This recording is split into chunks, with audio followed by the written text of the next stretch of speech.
রাষ্ট্রপতির অপসারণ চাইলেন সমন্বয়ক হাসনাত আব্দুল্লাহ। আয়নাগরের প্রমাণ পেয়েছে কমিশন, জমা পড়েছে ৪০০ অভিযোগ। জনপ্রশাসন সচিবের বিরুদ্ধে অভিযোগ, তদন্তে ৩ উপদেষ্টার কমিটি।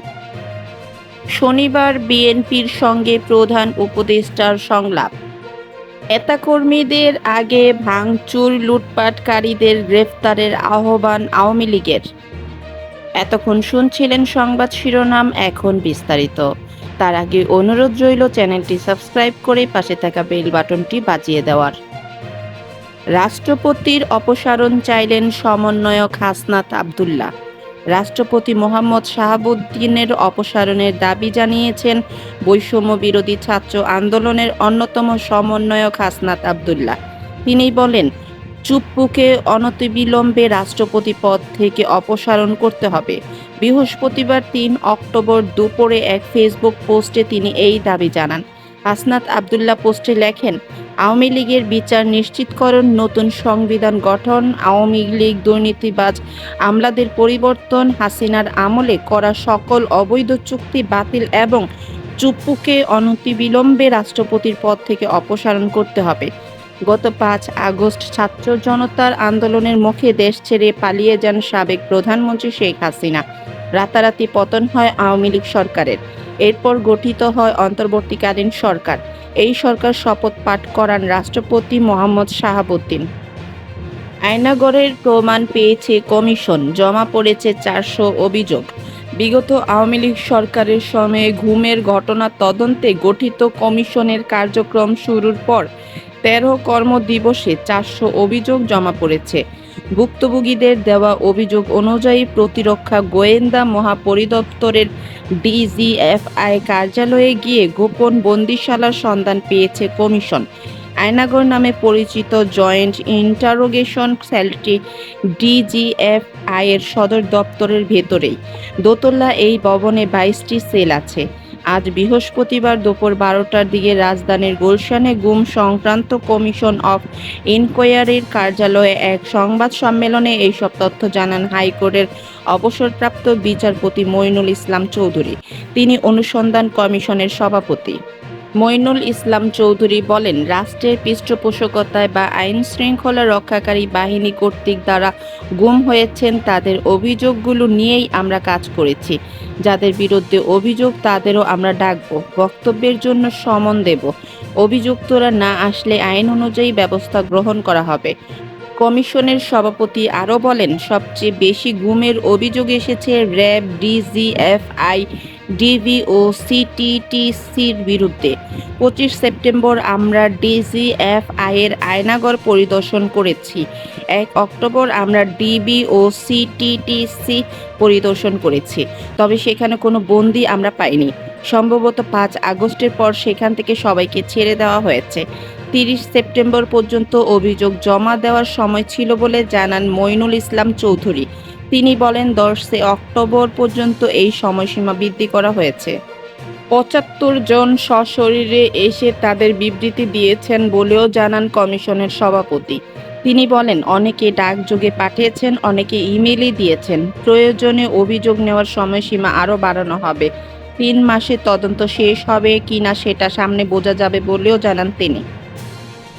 জনপ্রশাসন সচিবের বিরুদ্ধে অভিযোগ, তদন্তে ৩ উপদেষ্টার কমিটি। জেলা প্রশাসক বদলাতে গিয়ে বিপুল অঙ্কের আর্থিক লেনদেনের যে অভিযোগ জনপ্রশাসন সচিবের বিরুদ্ধে উঠেছে, সে বিষয়ে তদন্ত করতে অন্তর্বর্তী সরকারের ৩ উপদেষ্টাকে নিয়ে একটি কমিটি গঠনের নির্দেশ দিয়েছে অন্তর্বর্তী প্রধান উপদেষ্টা মোহাম্মদ ইউনূস।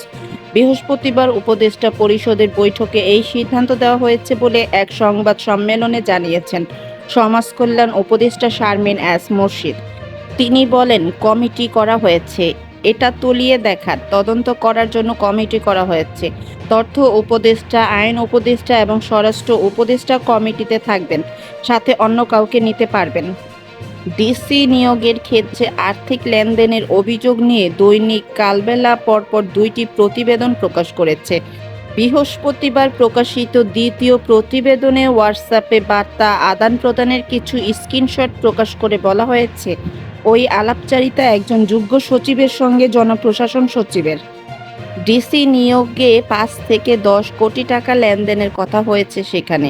ওই অভিযোগ অস্বীকার করে জনপ্রশাসন সচিব মোহাম্মদ মোখলেছুর রহমান বৃহস্পতিবার সাংবাদিকদের বলেন, ওই অভিযোগকে আমি মূল্যহীন মনে করি। It's a fake news. পরে সমাজ কল্যাণ মন্ত্রণালয়ের সংবাদ সম্মেলনে সাংবাদিকদের প্রশ্নের জবাবে তদন্ত কমিটি হওয়ার কথা জানান উপদেষ্টা শারমিন এস মুর্শিদ। শনিবার দুপুরে প্রধান উপদেষ্টার সঙ্গে সংলাপে বসবে বিএনপি। প্রধান উপদেষ্টা ডক্টর মোহাম্মদ ইউনূসের সঙ্গে সংলাপের আমন্ত্রণ পেয়েছে বিএনপি। শনিবার ৫ অক্টোবর দুপুর ২:৩০টায় এই সংলাপ অনুষ্ঠিত হবে। এই দিন দলের মহাসচিব মির্জা ফখরুল ইসলাম আলমগীরের নেতৃত্বে একটি প্রতিনিধি দল সংলাপে অংশ নেবেন। বৃহস্পতিবার ৩ অক্টোবর বিকালে এই বিষয়ে জানতে চাইলে বিএনপির মিডিয়া সেলের সদস্য সাইরুল কবির খান বলেন, আমি শুনেছি শনিবার ২:৩০টায় প্রধান উপদেষ্টার সঙ্গে সংলাপের আমন্ত্রণ পেয়েছে বিএনপি। আনুষ্ঠানিকভাবে আমাকে এখনো কোনো নির্দেশনা দেওয়া হয়নি। সূত্র জানিয়েছে, শনিবার যমুনায় সংলাপ শুরু হবে রাজনৈতিক দলগুলোর সঙ্গে।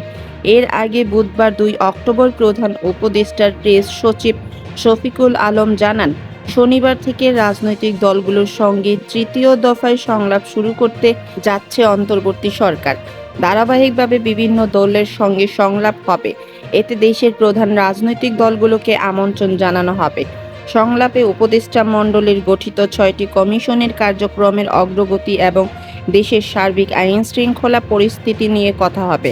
এইসব বিষয়ে রাজনৈতিক দলগুলোর মতামত ও পরামর্শ নেওয়া হবে, জানান শফিকুল আলম। নেতাকর্মীদের আগে ভাঙচুর, লুটপাটকারীদের গ্রেফতারের আহ্বান আওয়ামী লীগের। ছাত্র জনতার আন্দোলনের মুখে গত ৫ আগস্ট আওয়ামী লীগ সরকারের পতন হয়। এই দিন দলটির সভাপতি ও সাবেক প্রধানমন্ত্রী শেখ হাসিনা ভারতে পালিয়ে যান। এখনও সেখানেই অবস্থান করছেন।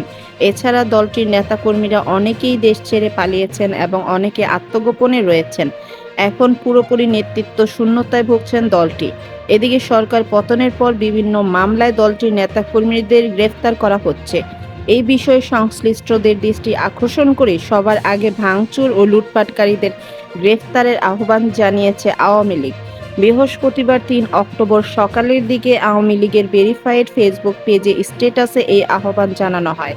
স্ট্যাটাসে বলা হয়েছে, আওয়ামী লীগ কর্মীদের গ্রেফতারের আগে বিএনপির নামকরা সন্ত্রাসীরা যারা থানা লুট করেছে, যারা আওয়ামী লীগের নেতাকর্মীদের বাড়িঘর ভাঙচুর, অগ্নিসংযোগ ও লুটপাট করেছে তাদের গ্রেফতার করুন।